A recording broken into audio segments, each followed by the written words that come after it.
श्वेताश्वतरोपनिषद पर जो उपोद्घात है, भूमिका है, वो बहुत बड़ा है।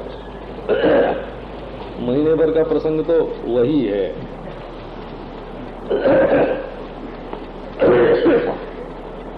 इसलिए इसको संक्षेप में लेना। और प्रसंग में बात यह है कि तत्व ज्ञान से अविद्या की निवृत्ति होकर ये जो आत्मा स्वयं नित्य शुद्ध बुद्ध मुक्त स्वरूप है, इसमें न मोक्ष है न बंधन है, केवल अविद्या के कारण ही इसमें बंधन की प्रतीति हो रही है। तो तत्व ज्ञान के द्वारा ब्रह्म और आत्मा की एकता को जान करके परिच्छिन्न अपने को जानने और मानने के कारण जितने दोष हैं, दुख हैं, उनसे मुक्त हो जाना चाहिए। सारे दोष और सारे दुख ये केवल अपने को परिच्छिन्न जानने और मानने के कारण हैं। और जब अपने को ब्रह्म जान लेते हैं स्वतः सिद्ध, तब परिच्छिन्नता के कारण होने वाले दोष और दुख स्वयं निवृत्त हो जाते हैं। उनकी निवृत्ति के लिए फिर कोई अलग प्रयास की जरूरत नहीं है। अब इसी अर्थ को बोधित करने वाली जितनी श्रुतियां हैं, स्मृतियां हैं, पुराण हैं, मुख्य मुख्य प्रसिद्ध, उनको टीकाकार ने कहो, भाष्यकार ने कहो, इस प्रसंग में उद्धृत कर लिया है। तो उन ग्रंथों को जो लोग पढ़ते हैं उनको तो वे ज्ञात है ही। और गीता प्रेस से जो हिंदी अनुवाद इसका प्रकाशित हुआ है उसमें ये सब उद्धृत हैं और इनका अर्थ भी दिया हुआ है। तो जिनको विस्तार से उसको देखना हो, समझना हो, वो देख समझ लें। और कहीं कोई शंका होवे, कोई असंगति मालूम पड़ती होवे तो पूछ भी सकते हैं। और मूल उपनिषद को लगाने के लिए ये जरूरी है कि कोई 125 के करीब मंत्र हैं और 1.5-2 महीने में उनको पूरा करना है, तो एक एक मंत्र पर भी कुछ समय लगेगा और उनकी फिर चर्चा करें। तो अब तक 2-3 दिन में कुछ ज्ञान परक मंत्रों की व्याख्या हो गई। और इसी प्रकार और भी बहुत सी श्रुतियां हैं, स्मृतियां हैं, पुराण हैं, और उनका ये अभिप्राय है कि ब्रह्म और आत्मा की एकता के ज्ञान से ही अविद्या की निवृत्ति होकर के ये जीवात्मा कृतकृत्य होता है, प्राप्त प्राप्तव्य होता है, ज्ञात अज्ञेय होता है, लक्षित लक्ष्य होता है। अब ये उपनिषद क्या है इसके संबंध में बताते हैं कि एवं श्रुति स्मृति इतिहासादिषु ज्ञानस्यैव मोक्ष साधनत्वावगमाद युज्यते एव उपनिषदारंभः।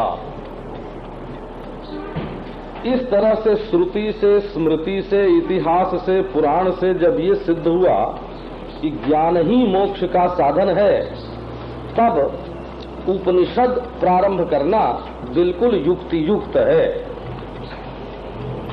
दूसरी बात यह है, किंच माने दूसरी बात यह है, और भी, किंच माने और भी, किंच माने दूसरी बात भी है कि उपनिषद समाख्यैव ज्ञानस्यैव परम पुरुषार्थ साधनत्वम अवगम्यते। ये जो उपनिषद नाम है, इस नाम से ही ये बात निकलती है कि ज्ञान ही परम पुरुषार्थ का साधन है। ये बात अनुभव में आ जाती है। ये बात लोक सिद्ध है कि कोई भी चीज आपको मिले लेकिन ज्ञान न हो, पहले से मिली हुई होवे लेकिन आपको ज्ञान न हो, तो उस चीज के मिलने का जो सुख है या लाभ है वो आप उठा सकते हैं क्या? आपके घर में बहुत बड़ा हीरा हो पर आपको मालूम न हो, तो न तो उस संपत्ति के होने का सुख है, न तो अभिमान ही है। वो तो हुई भी न हुई के समान है। आपके सामने स्वयं भगवान श्री कृष्ण आकर के प्रकट हो, है ना, बहुत लोग रोने लगते हैं, बाद में रोते हैं। क्या रोते हैं? कह रहे हमारे सामने भगवान आए थे, हमने पहचाना नहीं। तो भगवान आए और तुमने पहचाना नहीं, तो भगवान के दर्शन की महिमा तब है जब भगवान तुम्हारे सामने खड़े हों और उनको पहचान लो कि ये भगवान है? तो वो तो भाई बात हाथ से निकल गई। तो तुम वैकुंठ में पहुंच जाओ, स्वर्ग में पहुंच जाओ और मालूम ही न पड़े कि ये वैकुंठ है और स्वर्ग है, तो क्या वैकुंठ और स्वर्ग का सुख होगा? बिना ज्ञात हुए कोई भी वस्तु सुख शांति देने वाली नहीं होती है। और वो वस्तु यदि पहले से ही प्राप्त होवे और ये ख्याल होवे कि वो चीज हमारे पास नहीं है, कोई कंठ चामी करवत, गले में हार, भूल गया। अब घर की सारी चीजें उलट पुलट डाली, तिजोरी के एक एक खाने खोल दिए, घड़े में भी हाथ डाल डाल के देखा, कहीं नहीं मिला। अंत में किसी ने पूछा, भाई हार तो तुम्हारे गले में है। अरे अरे राम राम, है ना, मैं भूल गया था। तो हार खोने का दुख क्यों हुआ? इसलिए हुआ कि हार को तुम भूल गए थे।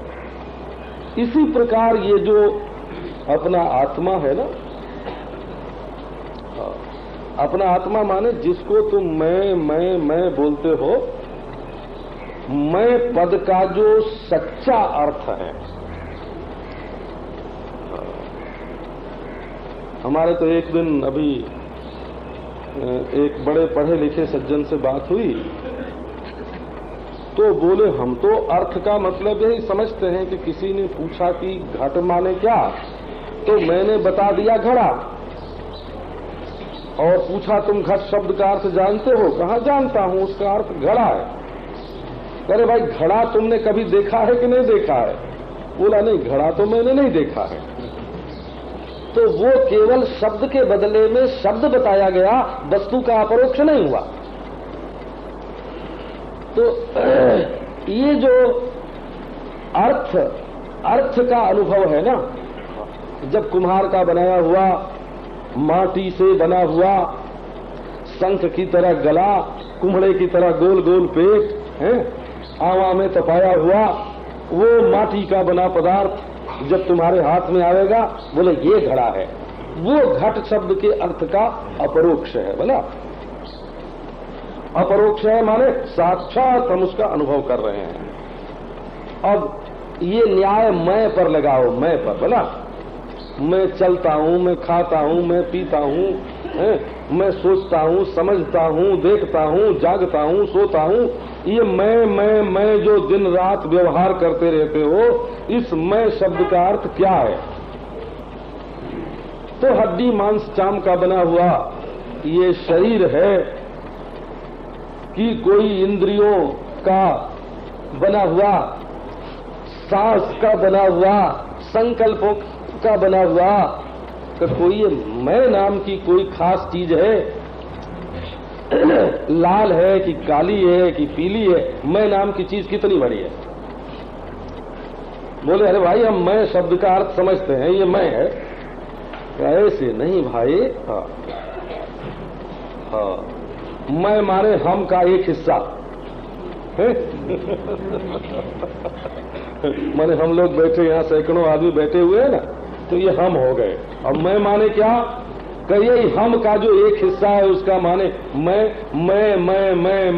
सैकड़ों मैं यहाँ बैठे हुए हैं, उनके बहुवचन का नाम हम है, और उनमें से जो एक है उसका नाम मैं है। ये मैं पद का अर्थ है कि नहीं भाई? मैं पद का अर्थ ये नहीं है, उसी मैं पद के अर्थ को ढूंढना पड़ता है। बोला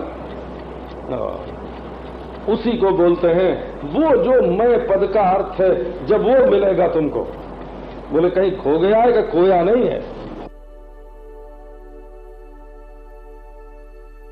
5 विघ्नों के कारण तुम उससे वंचित हो गए। तो वो 5 विघ्न क्या है? कि एक तो पाप से जो विघ्न आता है, हाँ, मैं दीन हूं, हीन हूं, दुखिया हूं, बुद्धिहीन हूं, मरने वाला हूं, अब हमको ज्ञान क्या होगा? मरने वाला, मैं तो मरने वाला हूं, अब मुझे ज्ञान क्या होगा? मैं तो बुद्धिहीन हूं, अब मुझे ज्ञान क्या होगा? मैं तो दुखिया हूं बाबा, मैं वेदांत की चर्चा क्या करूं? ये क्या है? कि ये पाप से आया हुआ ज्ञान का विघ्न है। पाप का फल है वो। हीन में अभिमान होना, हीनता में अभिमान होना, ये पाप का फल है। और ये दुष्कृतोत्थ विघ्न है। ये जन्म जन्म के पाप इकट्ठे होकर के तुम्हारे अंदर हीनता की भ्रांति उत्पन्न करा के और चरितार्थ हो रहे हैं, तुम्हारे दुश्मनों की बनी आई। एक सुकृतोत्थ अभिमान होता है। सुकृतोत्थ विघ्न क्या?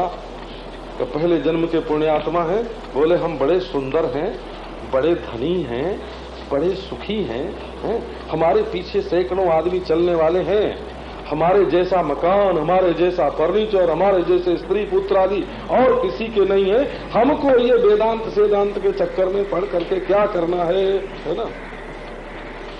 ये जो सुख का अभिमान लेकर के मनुष्य ज्ञान से विमुख होता है, ये सुकृतोत्थ अभिमान है। बोला पुण्य से एक विषय संगोत्थ विघ्न है। विषय में इतनी आसक्ति है कि ये इकट्ठा करो और ये भोगो, इससे छुटकारा ही नहीं मिलता है, ये विघ्न है, विषय संगोत्थ विघ्न। बोले चौथा विघ्न है दुस्संगोत्थ विघ्न। ऐसे लोगों का संग हो गया है महाराज, जो कहते हैं अरे इन सब बातों में क्या रखा है ना, आओ खाओ पियो मौज उड़ाओ। दुष्कृतोत्थ विघ्न, सुकृतोत्थ विघ्न, विषय संगोत्थ विघ्न, दुस्संगोत्थ विघ्न, और सबसे बड़ा विघ्न क्या है? मूर्खोत्थ विघ्न। अपनी जो मूर्खता है ना मन में, है ना, एकदम महाराज ऐसी कुटिलता चित्त में भरी हुई है, मूर्खता, कि किसी अच्छी बात को समझने की कोशिश ही नहीं करते हैं। समझदारी से परहेज, जो समझदारी से परहेज करता है वो सुख से भी परहेज करता है और वो अपनी जिंदगी से भी परहेज करता है। तो अगर अपनी जिंदगी को ठीक चलाना हो, समझदारी को ठीक जीवन में चलाना हो और अपने को सुख के रास्ते पर चलाना हो, तो इन विघ्नों से बच करके उपनिषद का अनुसंधान करना चाहिए। ये मैं पद का जो अर्थ है वो परमार्थ जो है ना, परमार्थ में पद का, वो कोई हड्डी मांस चाम नहीं, वो कोई आंख कान नाक नहीं, वो कोई प्राण वायु और अपान वायु नहीं, है ना। अगर हवाई तुम होगे शरीर में तो केवल प्राण वायु नहीं होगे, अपान वायु भी तुम्हारा ही स्वरूप होगा ना। हे भगवान कितना गंदा है ना। अगर तुम शरीर में रहने वाली हवा को मैं मानते हो तो केवल प्राण वायु नहीं अपान वायु भी हुए ना, मर गए। बोले हम संकल्प हैं, विकल्प हैं, इनके पुंज हैं। अब मन जैसे भटकता है वैसे तुम भटक रहे हो। बोले मैं विवेक हूं तो तुम ही सुषुप्ति काल में तुम्हारा नाश हो जाता है ना। बोले मैं सुखाकार वृत्ति हूं, भोगता हूं, कहां रहता है सुषुप्ति में भोगता। तो मैं पद का जो असली अर्थ है वो है ज्ञान, वो है चेतन, वो है प्रकाशक, वो है अधिष्ठान। असल में वही देश काल वस्तु से अपरिच्छिन्न, सजातीय विजातीय स्वगत भेद से शून्य ब्रह्म है। तो ये उपनिषद शब्द से ये अभिप्राय निकलता है। उपनिषद शब्द का अर्थ ही ये है कि जो नित्य प्राप्त वस्तु है तुमको हमेशा से मिली हुई, नित्य प्राप्त माने हमेशा से मिली हुई चीज, वो तुम्हें लखा दी जाए, ये उपनिषद शब्द का अर्थ होता है। ये उपनिषद में उप और नि ये दो तो उपसर्ग हैं हो, और सद जो है वो धातु है, और धातु का अर्थ है विसरण, गति और अवसादन। किसी चीज का विशीर्ण हो जाना, किसी चीज का चला जाना है, और किसी चीज का शून्य हो जाना, उजड़ जाना, ये है उस धातु का अर्थ। तब उपनिषद शब्द का अर्थ क्या है? उपनिषद शब्द का अर्थ ये है कि वो ब्रह्म विद्या, उपनिषद माने वो ब्रह्म विद्या जो हमारे दुख को, दोष को नष्ट कर दे, विशीर्ण कर दे, हो बिखेर दे, नहीं रहे दुख अपने में, अलग कर दे दुख को, और परब्रह्म परमात्मा का संगमन कराए दे, मिलाए दे। तो और अविद्या को बिल्कुल नष्ट भ्रष्ट कर दे, अविद्या को विशीर्ण कर दे, ब्रह्म का अवगम प्राप्त करा दे, और दुख दोष सबका सत्यानाश कर दे। ऐसी जो विद्या है उस विद्या का नाम उपनिषद है। उपनिषद शब्द का अर्थ वार्तिक में आचार्य ने भाष्य में किया, और सुरेश्वराचार्य जी ने वार्तिक में बड़े विस्तार से इसके अर्थ का उल्लेख किया। फिर उसका संक्षेप वार्तिक सारकार विद्यारण्य स्वामी ने उपनिषद शब्द के अर्थ के लिए अनेक श्लोक लिख करके बताया। उपनिषद शब्द का ये अर्थ है ब्रह्म विद्या। असल में तत्वमस्यादि महावाक्य से उत्पन्न होने वाला जो ब्रह्मात्मैक्य ज्ञान है वही उपनिषद शब्द का वास्तविक अर्थ है। वो ज्ञान जो अज्ञान को मिटाने वाला और हृदय में उत्पन्न होता है उसका नाम है ब्रह्म विद्या। बढ़िया भाई, ब्रह्म विद्या, ब्रह्म ज्ञान ही उपनिषद शब्द का अर्थ है। और वो बाहर है ना, बाहर नहीं होता हो, वो स्वरूप दृष्टि से तो परिपूर्ण है और अज्ञान निवर्तक वृत्ति की दृष्टि से हृदय में उत्पन्न होता है। तो असली उपनिषद कहाँ है? बोले असली उपनिषद तो सबके हृदय में रहता है। तो फिर बोले पोथी का नाम उपनिषद क्यों? बोले उसी हृदय में रहने वाली उपनिषद को जगाने वाली होने के कारण तादर्थ्या, उसी को जगाने वाला होने के कारण ग्रंथ को उपनिषद कहते हैं। कागज के बंडल का नाम उपनिषद नहीं है बोला। और वो जो कंपोजिटर लोग अक्षर जोड़ते हैं उनका नाम उपनिषद नहीं है ना? जो एक पोथी बंद करके आती है उसका नाम उपनिषद नहीं है।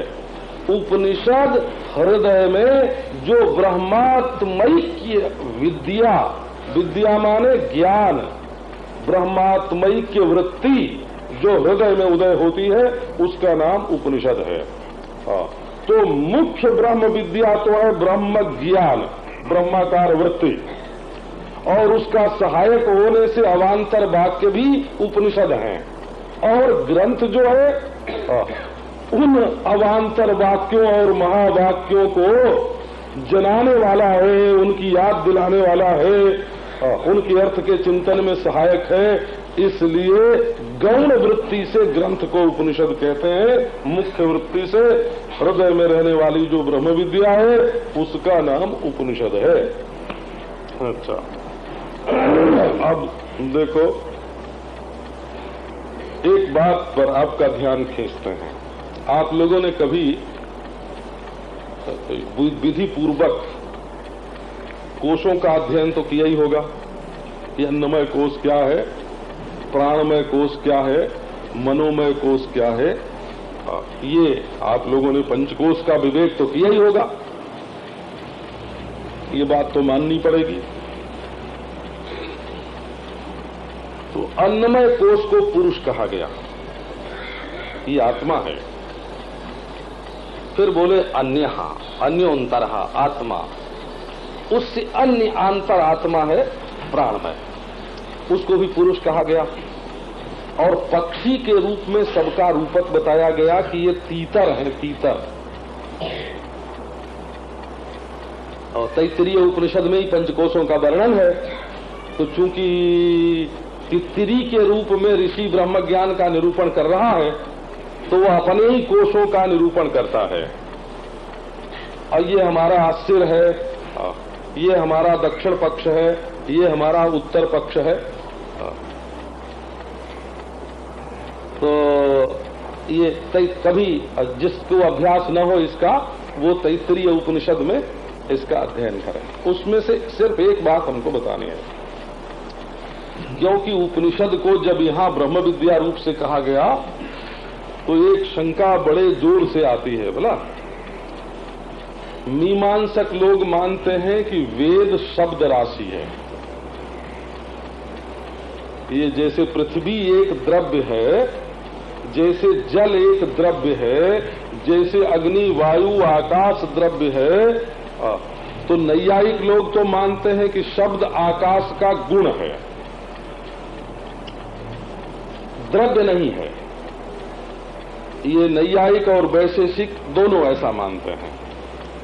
और सांख्य वाले मानते हैं कि आकाश जो है ये तो कार्य है और शब्द तन्मात्रा जो है वो कारण है। वो शब्द तन्मात्रा को आकाश का गुण नहीं मानते हैं, शब्द तन्मात्र को आकाश रूप भूत का कारण मानते हैं। पूर्व मीमांसक लोग मानते हैं कि ये एक द्रव्य है, शब्द द्रव्य, उसमें जो आनुपूर्वी वाला शब्द राशि है उसको वेद बोलते हैं, और जो बिना आनुपूर्वी का जो शब्द राशि है का उसको वेद नहीं बोलते हैं। वो स्मृति से और उसकी आनुपूर्वी बदलती रहती है और महात्मा लोग स्मरण करके बोलते हैं, पर वेद की जो आनुपूर्वी है वो ज्यों की त्यों रहती है। अब देखो शंका क्या है इस प्रसंग में, कि जब उपनिषद का अर्थ अंतःकरण में उदय होने वाली ब्रह्म विद्या है, ब्रह्म विद्या, तब उपनिषद तो वृत्ति रूप हो गया ना, फिर वो शब्द राशि रूप अपौरुषेय वेद कैसे रहेगा। वहां तैत्तिरीय उपनिषद में ये निरूपण किया गया कि जो हमारा मनोमय कोश है, तित्तिरी का जो मनोमय कोश है, उस मनोमय कोश में यजुर्वेद जो है वो एक अवयव के रूप में है। मनोमय कोश के 5 जो अवयव हैं, उसका सिर, उसका पक्ष, उसका पांव, ये जो अवयव है, और ब्रह्मपुच्छम प्रतिष्ठा, पूछ भी है? तित्तिरी के सिर भी है और पक्ष भी है और पूछ भी है, हाथ पांव नहीं हो, पक्ष है, सिर है, पक्ष है, पूछ है। तो अब उन्होंने बताया कि यजुर्वेद जो है उस तीतर का एक अवयव है। तो तीतर के किस कोष का अवयव है? बोले मनोमय कोष का अवयव है। तो मनोमय कोष का अवयव तब तक हो ही नहीं सकता जब तक यजुर्वेद वृत्ति रूप न हो। वृत्ति रूप होने से ही वो मनोमय कोष का अवयव हो सकता है। इसलिए वेदांत में 2 मत हो गया। एक तो पूर्व मीमांसकों के व्यावहारिक सत्ता को मानने वाले लोग जो हैं वो कहते हैं कि शब्द जो है वो द्रव्य है और नियतानुपूर्विक और अनियतानुपूर्विक 2 प्रकार का है, और एक वेद को वृत्ति रूप मानने वाले मनोमय कोष में तो वहां संपूर्ण वेद शास्त्र का सार क्या है का असल में सबके मूल में उपनिषद ब्रह्माकार वृत्ति बैठी हुई है। और वो मन में जगाने के लिए, उसको मन में जगाने के लिए जो ग्रंथ है उसको गौण वृत्ति से उपनिषद बोलते हैं। और वो जो जगी हुई ब्रह्माकार वृत्ति है अज्ञान निवारण में समर्थ, उसको मुख्य उपनिषद बोलते हैं। इसलिए योगी लोग जब कभी अंतर्मुख होते हैं तब उनको वेद के मंत्रों का साक्षात्कार भी होता है। ये ऋषयो मंत्र द्रष्टारा, ऋषियों ने मंत्र को देखा। लेभिरे तपसा पूर्वम, तपस्या से पहले लोगों ने वेद मंत्रों को प्राप्त किया। तो इसका मतलब हुआ कि सृष्टि के किसी स्तर में वेद के मंत्र रहते हैं।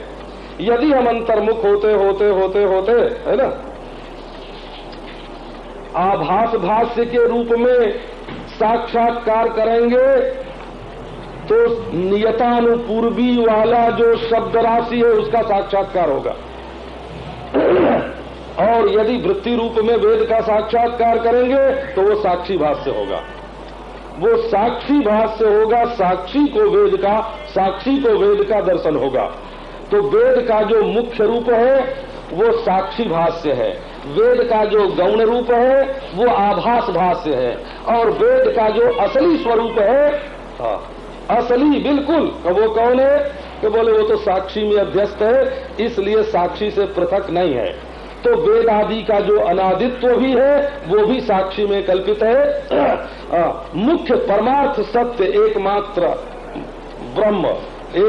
ब्रह्म है, और सांवृतिक सत्य कल्पित सत्य वो वृत्त्यात्मक वेद भी, शब्दात्मक वेद भी है, उनका अनादित्व भी, उनका अनंतत्व भी, ये सब के सब कल्पित सत्य सांवृतिक सत्य है। इसलिए जो आत्मज्ञान है, ब्रह्म ज्ञान है, वो वेद से भी ऊपर है। और अपने आत्मा का, परमात्मा का, ब्रह्म का साक्षात्कार हो जाने के पश्चात वेद पुराण शास्त्रादि भी बाधित हो जाते हैं, अज्ञ विषयता उनमें केवल रह जाती है। यदि वे स्वरूप भूत ही होंगे तो स्वरूप ज्ञान होने के बाद बाधित नहीं होंगे हैं। इसलिए वो वृत्ति रूप और द्रव्य रूप होने के कारण ब्रह्म ज्ञान होने पर वो सब के सब अध्यस्त और अपने अधिष्ठान स्वयं प्रकाश परमात्मा स्वरूप में, प्रत्यक्ष चैतन्याभिन्न स्वरूप में बाधित, ये उनकी स्थिति होती है। तो इस तरह से ये उपनिषद विद्या जो है ये ब्रह्म विद्या है। और ये ब्रह्म ज्ञान कराने के बाद, अज्ञान की निवृत्ति होने के बाद ये स्वयं भी पृथक रूप से नहीं रहती है, इसलिए इसको उपनिषद कहते हैं। अब इसके बाद भाष्य में अनेकों प्रकार के प्रमाण दे करके, अब हमारे श्रुति स्मृति पुराण इतिहास तो बहुत ज्यादा है ना, तो वो तो प्रमाणों का उद्धरण तो बड़ा लंबा चौड़ा है। उसकी एक बात जो ये उपनिषद का जो स्वरूप समझने के लिए आवश्यक है वो बात मैंने आपको बताई। अब मूल उपनिषद प्रारंभ करेंगे बोला। तो सहनावतु ये इसकी शांति है। सहनावतु सहनौ भुनक्तु। अच्छा, शांति पाठ में भी ऐसा नहीं है कि किसी उपनिषद का कोई शांति पाठ हो जाए। ईशावास्य उपनिषद का शांति पाठ है पूर्णमदः पूर्णमिदम्। पूर्णमिदम् नहीं हो, पूर्णमदः पूर्णमिदम् बोला। और आवाज भी सबको मिल करके ही निकालना चाहिए, है ना। ये नहीं कि किसी की आवाज बहुत ऊंची हो गई, ठीक उसको पढ़ करके अशुद्ध उच्चारण नहीं होवे, सब मिल करके उच्चारण करें, यही ना। संगच्छध्वम संबद्धध्वम संभो मनांसी जानताम। कदम से कदम मिलाकर चलो। संगच्छध्वम का अर्थ है कि जैसे फौजी लोग, जैसे सैनिक लोग हैं, बिल्कुल टप टप टप एक स्वर में पांव रखते हैं, ऐसे हमारे पांव एक स्वर में पड़े। संबद्धध्वम एक स्वर में बोलें, संभो मनांसी जानताम, और तुम्हारे मन एक दिशा में ज्ञान प्राप्त करने के लिए साथ साथ चलें। इसमें जब एक साथ बैठे तब बेसुरा न करें हो, इसका मतलब यही है कि मन भी बेसुरा न हो, आवाज भी बेसुरा न हो, बैठे भी तो जरा कायदे से बैठे, है ना। कोई तो बहुत लटक गया, है ना, कोई टेढ़ा हो गया, किसी का मुंह पूरब तो किसी का पश्चिम, है ना। अच्छा, और बैठने में सुविधा क्या? अपनी सुविधा का ज्यादा ध्यान न रख करके हमारे साथ जो बैठा हुआ है उसको तो कोई असुविधा नहीं हो रही है, इसका ध्यान रख करके बैठना चाहिए। ये बैठने की मर्यादा है कि क्योंकि जब व्यवहार शुद्ध होता है ना तो हृदय शुद्ध होता है, और हृदय शुद्ध होता है तो परमार्थ के ज्ञान की योग्यता आती है। इसलिए अपने व्यवहार को भी शुद्ध रखना चाहिए। तो देखो ये जो इसका शांति पाठ है ना, वो परमात्मा का स्मरण करके वैदिक लोग मंत्र का उच्चारण करते हैं। एक बड़ी अद्भुत बात है कि पूर्व मीमांसक लोग कर्म को ही तो फलदाता मानते हैं, और सृष्टि को मानते हैं नित्य। माने सृष्टि बनाने के लिए भी ईश्वर की जरूरत नहीं और भोग देने के लिए भी ईश्वर की जरूरत नहीं। लेकिन जितने मीमांसा के श्रेष्ठ ग्रंथ हैं उनके प्रारंभ में ईश्वर की वंदना आती है।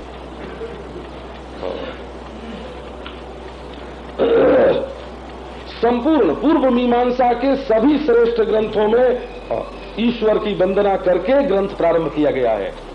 और कब बोले भाई तुम क्या सृष्टा मानते हो ईश्वर को, क्या नहीं मानते हैं? कब बोले फलदाता मानते हो, क्या नहीं मानते हैं? लेकिन ईश्वर की वंदना होगी जरूर। अब कई तो लोग वेदांत का नाम 4 दिन लेते हैं, है ना, और कहते हैं ईश्वर क्या है। लेकिन महाराज समग्र वेद वेदांत जितने हैं प्राचीन, उनका प्रारंभ ईश्वर का स्मरण करके होता है। तो हरि ही ओम ऐसे ना, ऐसे करके शुरू किया। तो पहले उस मंत्र का भी सहनावतु, नौ माने हम दोनों, बोला सब श्रोताओं को एक व्यक्ति मान करके और वक्ता को एक व्यक्ति मान करके कुल 2 व्यक्ति माने गए, है ना। तो हम दोनों की रक्षा करो, एक साथ माने विघ्न दोनों आधी आ जाए तो श्रोता वक्ता दोनों को विघ्न पड़ेगा ना। पत्थर पड़ने लग जाए, कोई हल्ला गुल्ला हो जाए तो श्रोता वक्ता दोनों को विघ्न पड़ेगा। तो इसका अर्थ अवतु माने रक्षा करो, है ना। रक्षा करे, भाई रक्षा करे किससे? का विघ्नों से, है ना। और सहनौ भुनक्तु, और हम दोनों का साथ साथ पालन करें। रक्षा करे में और पालन करे में बहुत फर्क है ना। एक बच्चा तुम्हारे घर में सो रहा है तो उसको कोई मच्छर न काटने पावे, इसके लिए तुम देखभाल करते रहो, तो ये तो हुई बच्चे की रक्षा है। और समय पर उसको दूध पिलाना, ये हुआ उसका पालन। रक्षा में और पालन में फर्क है बोला। तो सहनावतु का अर्थ है कि विघ्नों से, बाधाओं से एक साथ हमारी रक्षा हो गए, हम दोनों की, माने हम सब की। और सहनौ भुनक्तु का अर्थ है समदमादि साधन संपत्ति के द्वारा, है ना, हम दोनों का एक साथ पालन हो गए, माने दोनों में समदमादि संपत्ति बढ़े। और सह वीर्यम करवावहै, वीर्य माने पराक्रम, शक्ति, वीरता, बहादुरी, बोला। वीर्य माने बहादुरी का काम। गाओ हम दोनों एक साथ मिल करके बहादुरी का काम करें। सवीर्यम करवावहै माने हम अपनी अपनी शक्ति, अपनी अपनी भक्ति वेदांत ज्ञान प्राप्त करने में लगावें। हम सब लोगों की शक्ति परमात्मा की प्राप्ति की दिशा में एक साथ बढ़े, हमारा जोर एक ओर लगे। ये नहीं कि किसी का जोर किसी तरफ, किसी का जोर किसी तरफ, ऐसे नहीं। सवीर्यम करवावहै। तेजस्विनावधीतमस्तु नौ आवयोः अधीताम तेजस्वी अस्तु। हम लोग जो अध्ययन कर रहे हैं ब्रह्म विद्याम अधीमः, हम लोग ये जो ब्रह्म विद्या का अध्ययन कर रहे हैं ये नौ आवयोः अधीताम तेजस्वी अस्तु। तेजस्वी नौ एक में नहीं है, तेजस्वी अलग है और नावधीतम अलग है। बोला नौ आवयोः अधीतम, नौ आवयोः अधीतम, हम दोनों का जो अध्ययन है, पढ़ना लिखना, ये शिक्षा प्राप्त करना है, वो अधीत माने अध्ययन हमारा तेजस्वी होवे। तेजस्वी होवे माने निर्बल ना होवे। अब तो निर्बल क्या होता है अध्ययन, है ना? निर्बल अध्ययन ये होता है कि अध्ययन करते समय तो बोले भाई बड़े शांत हैं, दांत हैं, उपरत हैं, तितिक्षु हैं, श्रद्धालु हैं, समाहित हैं, और जब सत्संग में से उठ करके गए हैं तब अशांत हैं, अदांत हैं, अनुपरत हैं, है ना? तो अध्ययन कमजोर है तुम्हारा, है ना? हाँ, तो यहाँ आकर के तो बोले सत्संग में आकर के अरे विषय वासना विषयों में क्या रखा है ना? वैराग्य, बड़ा भारी वैराग्य, स्मशान वैराग्य, मरकट वैराग्य उसको बोलते हैं। मरकट वैराग्य, बगुले की शांति और भीतर का अशांति भरी हुई है, राग द्वेष भरा पड़ा है? तो अध्ययन जो है वो तेजस्वी नहीं है। तेजस्विता क्या है अध्ययन में? अविद्या निवृत्ति क्षमता जो है यही तेजस्विता है। अविद्या जो है ना, अविद्या अज्ञान, उस अज्ञान को निवृत्ति कर देने का जो सामर्थ्य है, उसको निवृत्त करने का जो सामर्थ्य है वही तेज है। माने हम लोग जो पढ़ें वो हमारी अविद्या को निवृत्त करें, हमारा ज्ञान निर्बल न हो। माने यहाँ तो काई की तरह थोड़ा अज्ञान हट गया और ढेला फेंका और काई हट गई पानी पर से, और फिर थोड़ी देर के बाद काई छाए गई है। तो अविद्या की जो वृत्तियां हैं उनको फिर उनसे हम अभिभूत होवे नहीं, दबे नहीं। तेजस्विनावधीतमस्तु, हमारा जो अध्ययन है वो तेजस्वी होवे, माने वो काम से, क्रोध से, लोभ से, मोह से, अज्ञान से दबे नहीं। तेजस्वी पुरुष है ना, जैसे किसी के दबाव में नहीं आता है, दुर्धर्ष होता है ना? दुर्धर्ष होता है। कोई चाहे कि हम अपने कुर्सी के बल से, कि अपने शासन के बल से, हैं कि रुपए के बल से इसके ज्ञान को खरीद लें, है ना? ज्ञान खरीदा नहीं जाता है। ज्ञान बिकता नहीं है। तेजस्वी ज्ञान तेजस्वी है।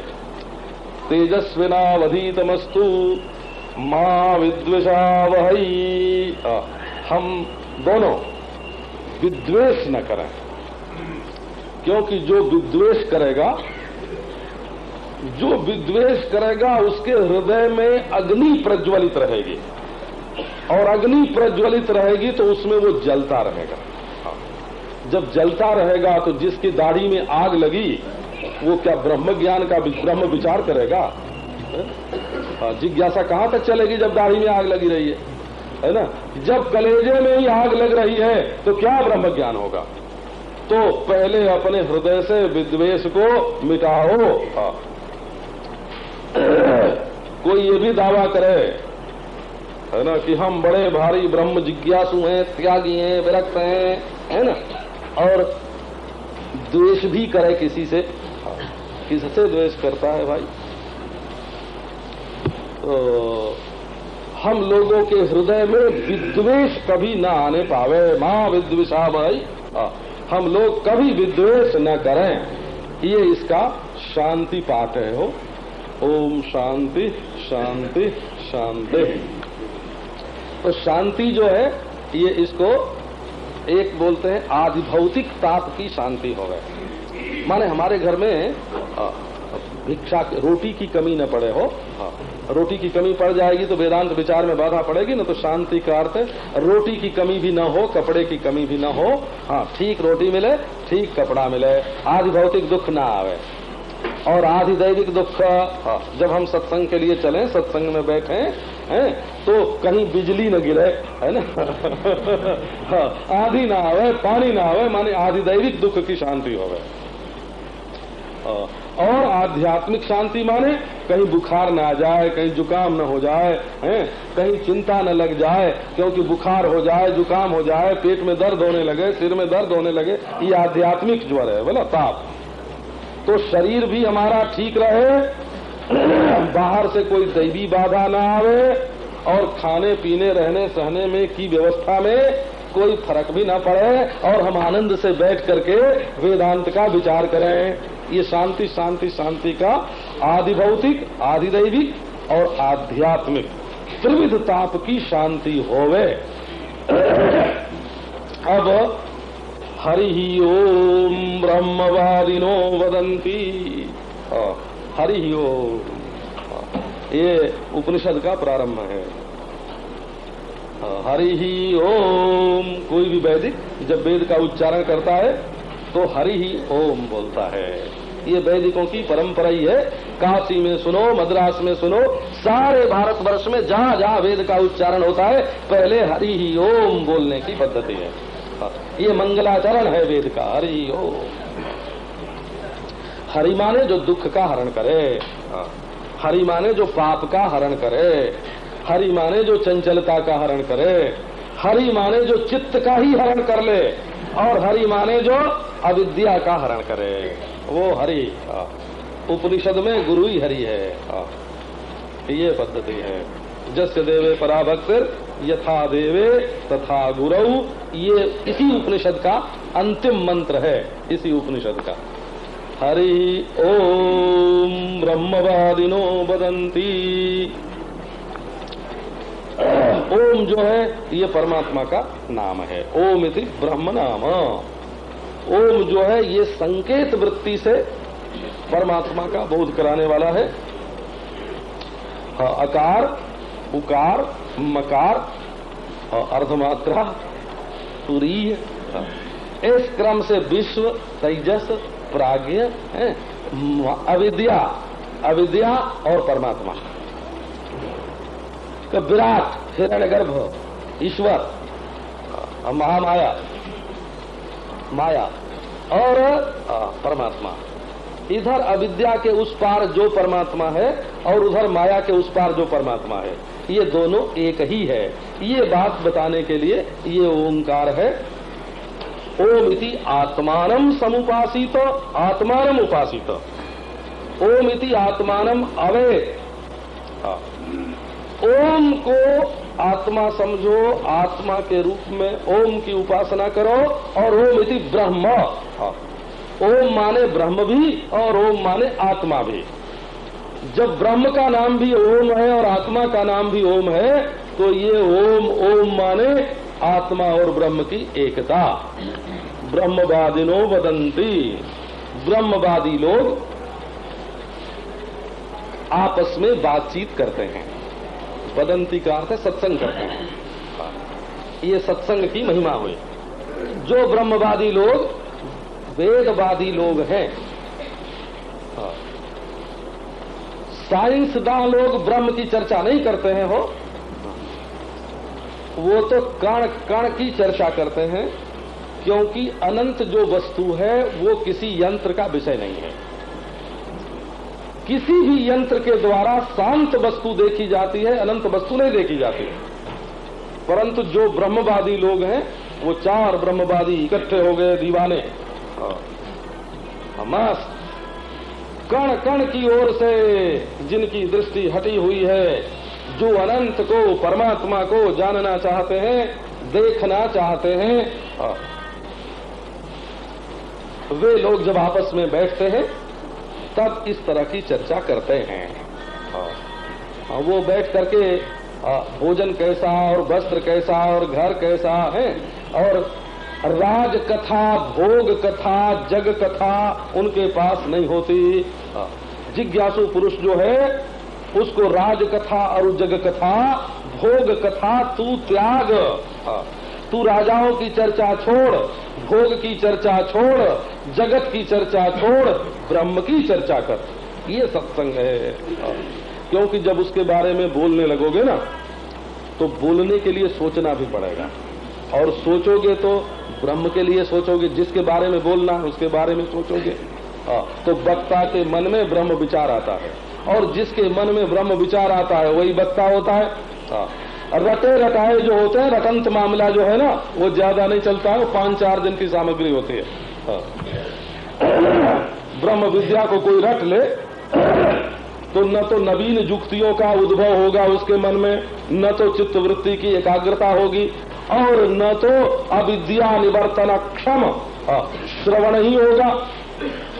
इसलिए याददाश्त से काम नहीं चलता इसमें। ये स्मृति रूप नहीं है ब्रह्म विद्या जो है, ब्रह्म ज्ञान स्मृति रूप नहीं है। ये नहीं कि रटन तो हो गई, याद बहुत याद है, याद का नाम ब्रह्म ज्ञान नहीं है। तो ब्रह्मवादी लोग आपस में चर्चा करते हैं, माने सत्संग करते हैं, नए नए ढंग से श्रुतियों के तात्पर्य का निर्णय करते हैं, युक्तियों के द्वारा उसका उपोद्बलन करते हैं, समर्थन करते हैं। श्रवण माने श्रुतियों के तात्पर्य का निर्णय, मनन माने विचार, निधिध्यासन माने विपर्य का परित्याग करके अपने स्वरूप में स्थिति, और फिर सत्संग में बैठे तो ब्रह्मवादिनो वदन्ति। ब्रह्मवादी लोग आपस में चर्चा करते हैं। क्या करते हैं? किं कारणं ब्रह्म कुतस्म जाता जीवाम केन क्वच संप्रतिष्ठा अधिष्ठिता केन सुखेतरेषु वर्तामहे ब्रह्मविदो व्यवस्था। ब्रह्मवादी लोग कहते हैं, हे ब्रह्मविदा,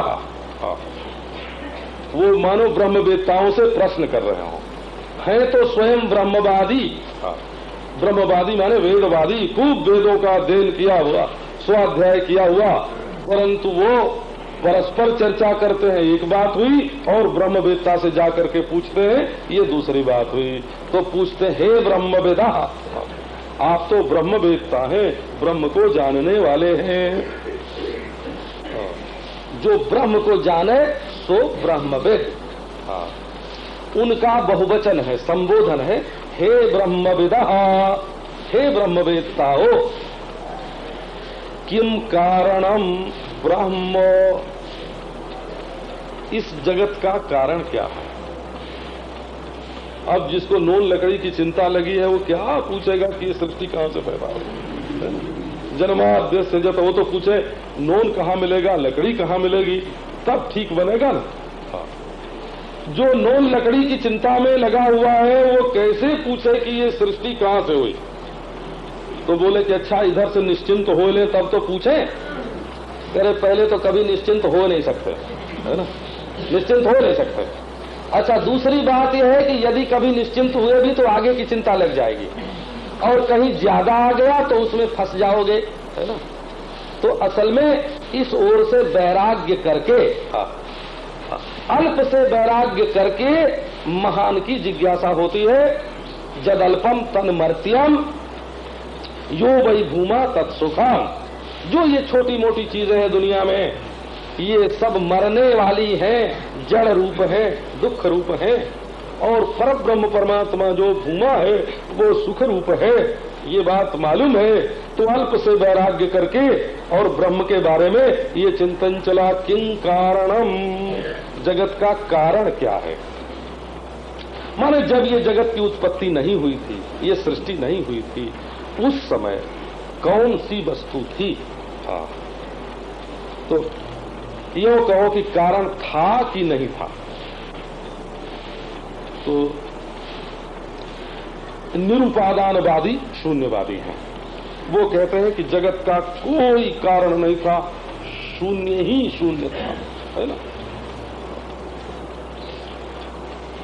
पूर्व मीमांसक कहते हैं कि जगत का जो मूल द्रव्य है वो तो हमेशा ही रहता है, लेकिन कर्म के अनुसार उसमें आकृति विकृति संस्कृति इनकी उत्पत्ति हुआ करती है। परमाणुवादी कहते हैं, अब ये देखो, निरुपादानवादी एक हैं केवल शून्यवादी बौद्ध। अब उसके बाद उपादानवादी हैं। उपादानवादियों में दो भेद हैं, एक बहिरंग उपादानवादी और एक अंतरंग उपादानवादी। बहिरंग उपादानवादी कौन है? परमाणुवादी। परमाणु बाहर होता है वो। और भूत चतुष्टयवादी, चार भाग, ये बहिरंगवादी हैं। और विज्ञानवादी, बौद्ध, दृष्टि सृष्टिवादी है ना, ये अंतरंग कारणवादी हैं। और जैन, ये अंतरंग बहिरंग उभय कारणवादी हैं हो। हमारे सांख्यवादी जो हैं वो अंतरंग कारणवादी हैं, क्योंकि प्रकृति महत्तत्व और पुरुष के बीच में प्रकृति रहती है। तो व्यक्त सृष्टि बुद्धि से प्रारंभ होती है और कार्य कारण से परे पुरुष है। कारण जो है वो बुद्धि और पुरुष के बीच में प्रकृति रूप अंतरंग कारण है। ईश्वरवादी जो है वो अंतरंग कारणवादी हैं। क्यों? ईश्वर तो अंतर्यामी होकर के अंतरंग है ना, अंतरंग बैठा हुआ है। तो इस तरह पहला प्रश्न तो ये कि कारण है कि नहीं। अच्छा, कारण है तो बहिरंग कारण है कि अंतरंग कारण है? बोले भाई नहीं, ब्रह्म ही कारण है। तो किं कारणम ब्रह्म, क्या कारण ब्रह्म है? तो अच्छा, उपादान कारण है ब्रह्म की निमित्त कारण है ब्रह्म, है ना? माने कुम्हार की तरह सृष्टि को बनाने वाला निमित्त कारण ब्रह्म है कि मिट्टी से जैसे घड़ा बनता है, उपादान कारण जो होता है वो कार्य में अनुगत होता है। माने जो चीज बनती है उसमें भरपूर रहता है। घड़े को तौलो शेर भर, बोले मिट्टी शेर भर। शेर भर के घड़े में शेर भर मिट्टी, ये उपादान हो गया। अब कहो घड़े को तौल के बताओ कि इसमें कुम्हार है, एक रत्ती एक छटाक, बोले नहीं, घड़े में एक रत्ती एक छटाक कुम्हार नहीं है। तो ये सृष्टि जो है ये घटके समान है। बोला नंदा जी के आने की बात नहीं। अच्छा, तो ये निमित्त कारण है ब्रह्म की उपादान कारण है ना? बोले नहीं, दोनों है। अच्छा, दोनों है तो कैसे है? दोनों है तो परिणामी है कि विवर्ती है? माने स्वयं बदल करके कार्य के रूप में बनता है कि बिना बदले ज्यों का त्यों रहता हुआ विपरीत बरतता है। विपरीतम वर्तनम विवर्ता, विपरीत बर्तन का नाम विवर्त है। तो किं कारणम ब्रह्म, इतने प्रश्न हो गए। अल्पम कारणम ब्रह्म वा कारणम, कोई छोटी मोटी चीज है कारण जगत का कि ब्रह्म कारण है? बोले ब्रह्म कारण है तो निमित्त कारण है कि उपादान कारण है कि दोनों है? और दोनों है तो परिणामी कारण है कि विवर्ती कारण है ना? तो किं कारणम ब्रह्म। अरे भाई तुम कारण किसको बोलते हो? कुता समझ आता, हम सब लोग जो यहाँ बैठे हैं ये कहाँ से निकले हैं वो तो बताओ, है ना? अच्छा, अब इस प्रसंग को फिर आपको सुनाएंगे।